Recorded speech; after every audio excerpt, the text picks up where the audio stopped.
I was standing in my driveway, staring at the envelope taped to my door, when I saw him, Martin Keller, the HOA compliance officer, approaching. He wasn't alone. Behind him, a uniformed security officer walked slowly down the street, scanning the neighborhood. Their eyes flicked to my car, still parked neatly in the driveway. "What's going on?" I asked, my voice steady, though my heart was pounding. "You received a violation notice," Martin said calmly, holding up the folder like it was evidence in a trial. I glanced around.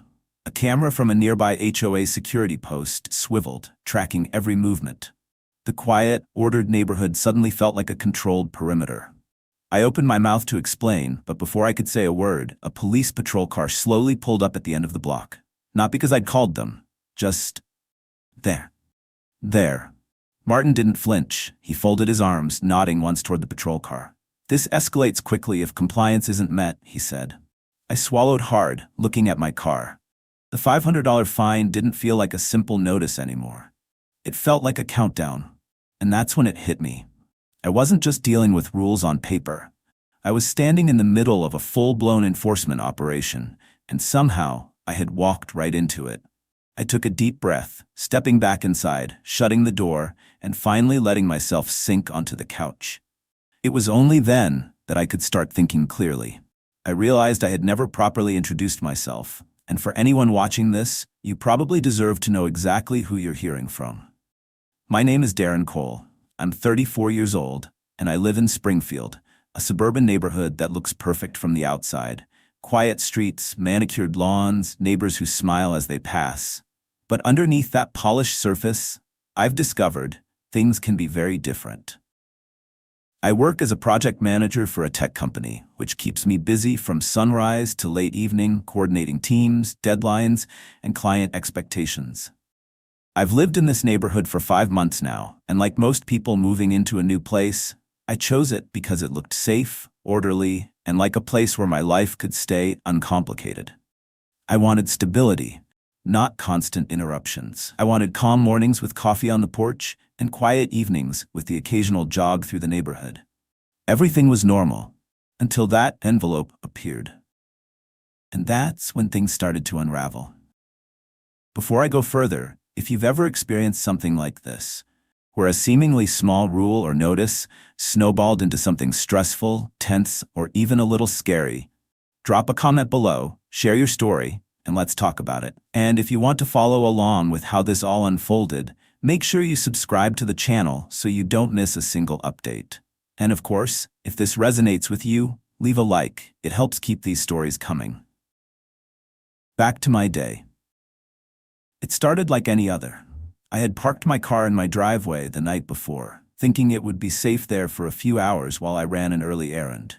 I returned later, still tired from a long day of meetings, only to find a plain white envelope taped to my front door. I stared at it for a moment, reluctant to touch it. It looked official enough, clean, neatly printed, no smudges, no handwriting, but something about the crisp, impersonal formatting made my stomach twist. I peeled it off the door and unfolded it carefully. It read, "Notice of violation, $500 fine. Parking violation. My car, outside for 1 night." I reread the words twice. My driveway had space for at least 2 cars. My car had been inside the driveway. How could this be? At that moment, confusion replaced the tension from the earlier scene. I walked back inside, pacing the living room, scanning the notice. It cited a clause I didn't remember seeing when I signed my HOA agreement.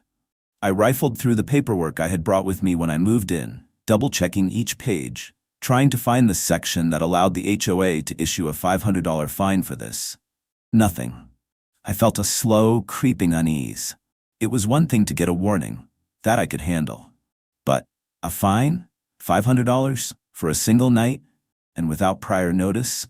That didn't feel right. Something about the way this had been executed didn't make sense.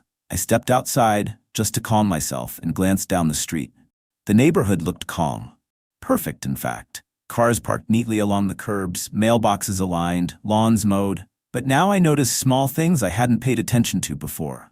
A camera perched atop a lamppost, a sign on the corner about neighborhood surveillance, and the faint hum of what sounded like security radios from a nearby office. That's when I realized this wasn't just about a fine. This was a system. a network of enforcement that was already in motion. And my car, my property, had become a target. I went back inside, sitting at the kitchen table with the notice in front of me. I needed a plan. I needed to figure out my options. I called a friend who had lived in a similar HOA-managed neighborhood years ago, trying to gauge if this was normal. His answer didn't comfort me. Some HOAs operate like little fiefdoms, he said.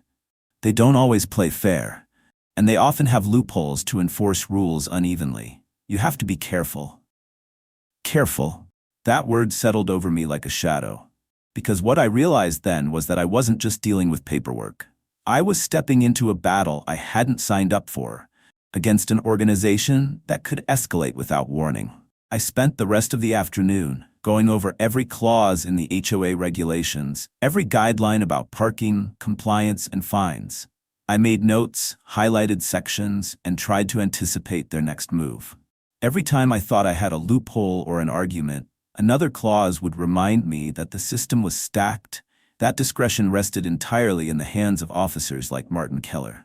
By evening, I couldn't ignore the tension. My hands trembled slightly when I made my coffee. Every shadow outside the window seemed sharper, every movement suspicious. The $500 fine had done more than impact my wallet. It had invaded my peace of mind.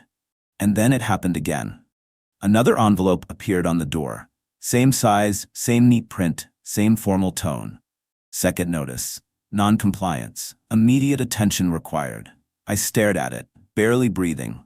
Not even 24 hours had passed, and already they had escalated.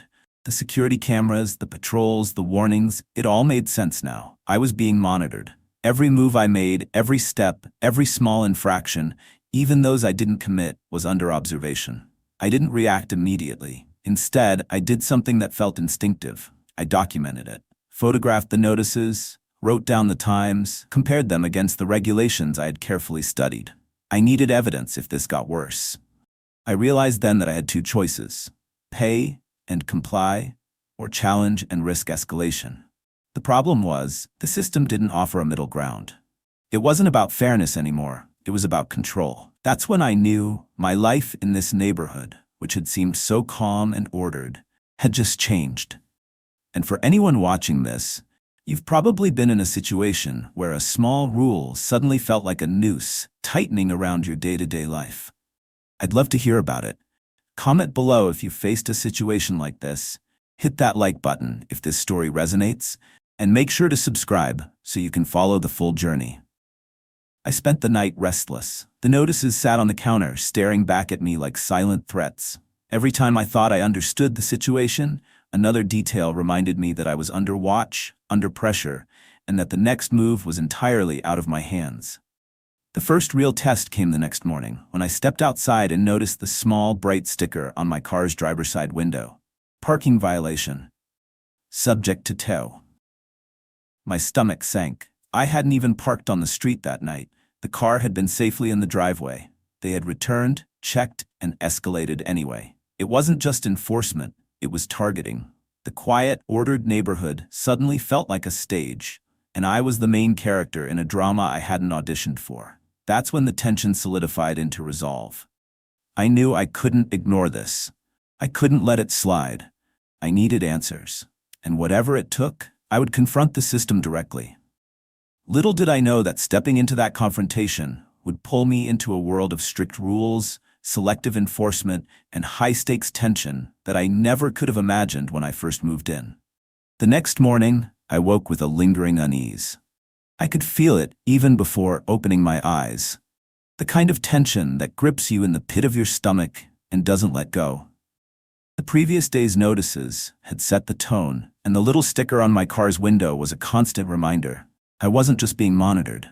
I was being judged. I got dressed slowly, trying to shake the tension, and walked outside. The street was quiet, too quiet. The sun reflected off the freshly waxed cars parked along the sidewalks, and the lawns gleamed like they had been staged for a magazine spread. But in that perfection, I saw the system at work. Cameras perched atop street lamps, HOA-branded signs warning about surveillance, and in the distance, a uniformed security vehicle idling near the corner. They were ready, watching, waiting. I hesitated before stepping toward my car, now branded with the sticker that screamed violation. I half expected someone to step out from a hedge and tell me I had a minute to move it. Nothing. Silence. But the weight of that silence was enough. Every movement felt amplified, every thought scrutinized. By mid-morning, another escalation came. I received a formal email from the HOA, sternly worded, noting that failure to resolve the previous fine would lead to additional fees, restricted access to community amenities, and other measures as deemed necessary. The wording was careful, almost sterile, but the meaning was clear. They could make my life uncomfortable, and they wouldn't hesitate. I felt frustration rising in waves. The confusion of the first day had given way to something heavier. It wasn't just a parking fine anymore. It was psychological pressure, applied deliberately. And it wasn't only me feeling it. Across the street, I noticed Mrs. Halverson, my next-door neighbor, peering out of her window. She had lived here for over a decade. We had exchanged polite greetings in passing, but today her eyes flickered toward mine in a mixture of curiosity and concern. I waved slightly, trying to appear casual, but she didn't smile back. It was clear she had seen something similar happen before. By noon, I knew I had to take action. I couldn't just sit back and wait for the system to tighten further. I picked up the phone and called the HOA office, determined to speak to someone directly. After a brief hold, a receptionist answered. "HOA office, how may I help you?" "I need to speak to someone about a parking violation," I said. "Specifically the $500 fine issued yesterday." There was a pause. "Then you can speak with Martin Keller. Are you Mr. Cole?" "Yes," I said. A few moments later, my call was transferred, and Martin's calm, even voice filled my ear. "I understand you have questions," he said. "Questions and concerns," I corrected. "Because I didn't park on the street, my car was in my driveway. Yet the violation was issued anyway. I need clarification." There was a soft pause on the line. "Then our enforcement was based on observed compliance issues. The fine stands until resolved." I felt my jaw tighten. "Observed compliance issues? My car wasn't violating anything. You even had a sticker on the window labeling it as subject to tow. This is unfair." Martin replied evenly, almost dismissively. "Enforcement decisions are based on risk assessment and compliance history. Your property has prior records tied to it. Individual tenure is not a factor." I froze. Prior records? This was my first violation, my first time living here. "You're telling me this fine is based on actions I never committed?" "Yes, it contributes to enforcement decisions," he said, matter-of-factly. I hung up, a knot tightening in my chest. I realized then that I wasn't being targeted for something I had done. I was being preemptively monitored, judged on criteria I hadn't even seen. The HOA's system was structured, controlled, and merciless. That afternoon, I decided to speak with a few neighbors quietly. I knocked on the door of Mr. and Mrs. Patel across the street. They were older, retired, and had lived here for 20 years. When I asked if they had ever experienced fines or notices like mine, they exchanged glances. "Depends," Mr. Patel said slowly. "Some residents get notices, some don't. It's selective. You just have to be careful what you do." "Selective?" I repeated. Mrs. Patel added, "We've learned to avoid drawing attention. That's all you can do." It was as if my frustration had just found validation. The system wasn't fair, but it was consistent in one way. It enforced discretion, not law. By evening, the sense of pressure had grown. The cameras, the patrols, the notices, they weren't just rules. They were reminders that I was being watched constantly. Every action I took could be scrutinized. Every movement could result in a violation. Every minor error magnified. And Martin Keller? He was the embodiment of this system, calm, precise, and unwavering. He didn't explain himself beyond the official talking points. No empathy, no room for negotiation. The more I realized about his methods, the more I understood that this was an intentional design to pressure residents into compliance without question. That night, I sat at my kitchen table, documents spread out in front of me. I reviewed every rule, every guideline, every notice. I tried to anticipate what could happen next. The HOA had already escalated once, and now the threat of further fines, restrictions, and community isolation loomed. I made a plan. The next day I would visit the HOA office in person. I would document everything, record the interactions if possible, and seek clarity directly. If the fine was unfair, I intended to challenge it. I didn't know if I would succeed, but I had to try. Before sleep, I drafted a note to myself. Be meticulous, be calm, document everything. One misstep and it escalates. Stay ahead of them. And for anyone watching this story unfold, this is where it gets critical. The point isn't just about a parking fine. It's about what happens when an organization has control over your daily life without clear accountability. The next day, armed with my notes and copies of all notices, I drove to the HOA office. It was a short trip, but my heart raced the entire way. The building was unremarkable from the outside, a small gray brick structure tucked between a bank and a dry cleaner. Yet the calm exterior belied the tension I knew awaited inside. I stepped through the glass doors, and the receptionist greeted me without emotion. "Mr. Cole?" she said in the same monotone I had grown used to. "Yes," I replied. "I'm here to see Martin Keller regarding my property's compliance issues."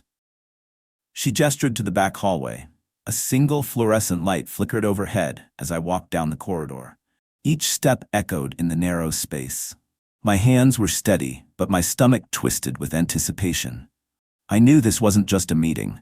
It was a confrontation with a system that had already shown it could escalate without warning. Martin Keller was waiting in the same office as before, calm and collected. His desk was immaculately organized, folders stacked in perfect order, a laptop open with spreadsheets, and a small wall-mounted clock ticking quietly. Behind him, a filing cabinet filled with resident files loomed like a silent sentinel. "You came prepared," he said without looking up. "I did," I replied, placing the folder of documentation I had brought across the desk. "I need clarity on the notices and fines. The violations cited don't match the actual events. My car was in my driveway. This escalation appears unwarranted." He glanced at the first page, eyes scanning quickly. "I've reviewed your documentation. It seems your property has previous compliance alerts on file." I froze. Previous compliance alerts? This was my first month living here. Previous alerts?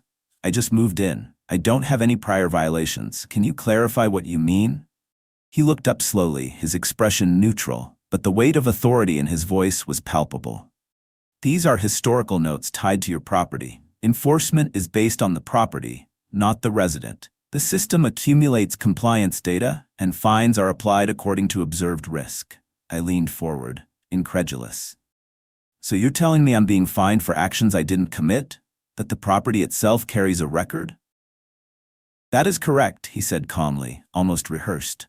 "This ensures continuity in enforcement. Past non-compliance, even by previous residents, contributes to risk assessment." I felt my hands clench into fists. The unfairness of it hit me in waves. "So the system punishes me for something I didn't do. How is that legal?" Martin's gaze didn't waver. "The policies were agreed upon when you moved in. They are part of the HOA regulations. Residents are responsible for understanding them." I realized then that this confrontation wasn't about discussion.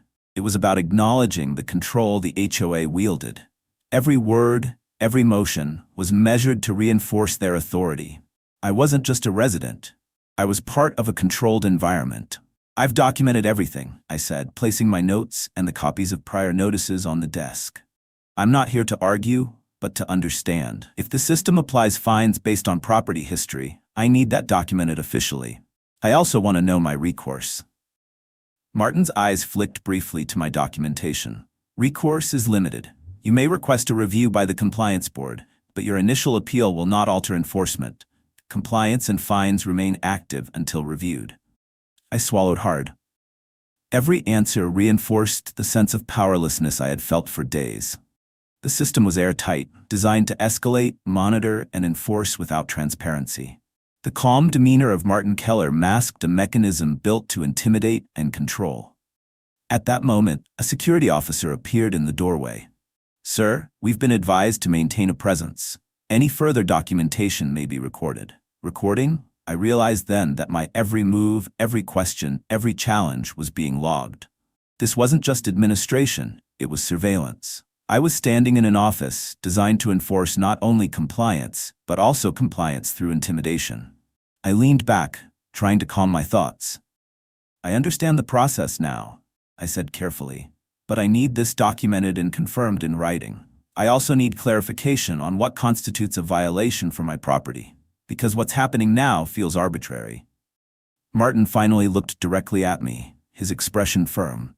It is not arbitrary. The system operates according to risk assessment, property history, and observed compliance. It is precise, fair within its own parameters, and non-negotiable. I realized the subtle manipulation at work. His calm tone and measured explanations masked the fact that there was no real flexibility. Any attempt to challenge or question would be absorbed, noted, and possibly used to reinforce the narrative that I was non-compliant. After a long pause, I spoke again. I understand. I will follow the documented process. But I want it clear that any further fines or escalations will be contested if I have evidence of compliance. Martin nodded once, folding his hands neatly. That is within your right. However, until such documentation is reviewed, compliance measures remain in effect. I left the office feeling the weight of the system pressing down on me. Each step back to my car was calculated. The street outside seemed different now, less welcoming, more controlled. Every camera, every neighbor's glance, every passing patrol felt like part of a network designed to observe, evaluate, and influence behavior. Once inside my house, I took a deep breath and reviewed my notes. The confrontation had clarified some things. The fines were based on property history, not personal action. Enforcement was systematic, consistent, and difficult to challenge. Martin Keller and the HOA had clearly defined method of exerting authority. And yet, frustration was still simmering beneath the surface. The realization that I was being judged and penalized for actions I hadn't committed was infuriating. I knew that moving forward, every step, every parking choice, every minor infraction could escalate into another fine, another warning, another pressure point. I spent hours documenting the interaction, reviewing policies, and preparing for the next phase. It became clear that this wasn't just about a single fine. It was about understanding how the system worked, the leverage it held, and how I could navigate it without giving in to arbitrary authority. By the evening, I had compiled a detailed file: notices, photographs, timestamps, and notes from the office visit. I even included my conversations with neighbors, who confirmed that selective enforcement was a reality. The situation was now high stakes, but I had a plan. For anyone watching this unfold, this is the critical moment. It's one thing to receive notices and fines. It's another to confront the system, uncover hidden policies, and realize that control often lies in subtle, calculated authority. Little did I know, the next escalation would push beyond warnings and documentation. The tension was about to reach a new peak, and the decisions I would make in the coming days could change everything. The morning air was thick with tension, the day I decided to respond formally to the HOA's latest notices. My kitchen table was covered in papers, photographs of my car, timestamps, emails, and carefully annotated notes from my visits to the office. Each document was a shield, a piece of armor against a system that had already shown it could escalate without warning. I parked my car carefully that day, inside the driveway, aligned perfectly. Every inch mattered. The previous fines had taught me that even small deviations could be noticed, recorded, and penalized. I locked the doors, took a deep breath, and walked toward the HOA office, my folder clutched tightly under my arm. When I arrived, the receptionist barely looked up. "Mr. Cole?" she asked, voice neutral. "Yes," I said. "I have an appointment with Martin Keller regarding my compliance documentation and fines." The hallway leading to his office seemed longer today. Each step echoed like a drumbeat of anticipation. My heart pounded, and I could feel the tension pressing down, a mixture of fear, frustration, and determination.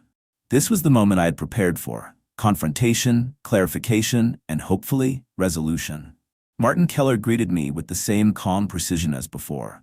His desk, as immaculate as ever, stood between us like a barrier. He didn't smile. He didn't flinch. "You've compiled everything," he said, acknowledging my folder. "I see." "Yes," I said firmly. "I have documented everything and I'm here to clarify these fines. I need official acknowledgement of my compliance, and I expect the enforcement to reflect reality, not historical assumptions." He studied me for a moment, and I realized the encounter had shifted. Previously, he had controlled the conversation entirely. Now, my preparation, my documentation, and my persistence had leveled the field slightly. I wasn't just a passive resident anymore. "The documentation will be reviewed," he said finally. "Adjustments may be made if discrepancies are confirmed, However, compliance measures remain in effect until resolution.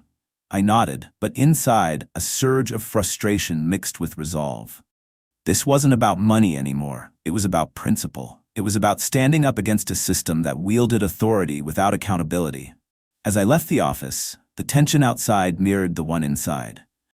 Cameras observed my every step, and I could feel the silent presence of the neighborhood patrols. But this time, I walked with awareness and purpose. I knew the system was watching, but I also knew I had acted responsibly, documented everything, and was prepared to challenge any further escalation. That night, I sat at my kitchen table, reflecting. The $500 fine had escalated into hours of research, confrontations, and careful planning. The neighborhood, once calm and orderly, now felt like a stage where every move could be scrutinized. And yet, through this ordeal, I had learned something crucial. Knowledge and preparation are the greatest defense against arbitrary authority. I also realized the importance of standing up for yourself. The system was designed to pressure residents into compliance through fear, but persistence, documentation, and awareness could counteract that pressure. It wasn't easy, and it wasn't without stress, but it was necessary. As I shared this story with you, I want to leave you with this. If you've ever found yourself under the watchful eye of an HOA, landlord, or any organization that seems to hold unchecked authority, stay vigilant, document everything, and don't be afraid to challenge what's unjust.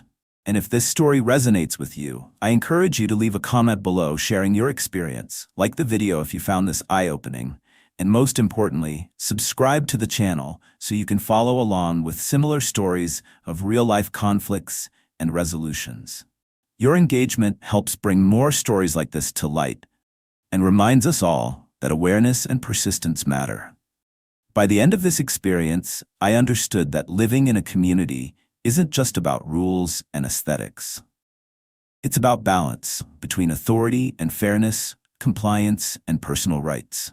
The HOA taught me a harsh lesson. Even seemingly small infractions could carry heavy consequences if left unchallenged. But with careful attention, preparation, and persistence, you could navigate the system without being crushed by it. I still live in Springfield, still in the same neighborhood, but nothing feels ordinary anymore. Every notice, every letter, every interaction carries weight. Yet, I walk with knowledge, prepared for what might come next. And I hope that by sharing my story, others can recognize when a situation is escalating unfairly and act before it becomes overwhelming. Because sometimes, the difference between being controlled and being in control is simply knowing your rights, documenting everything, and having the courage to face the system head-on.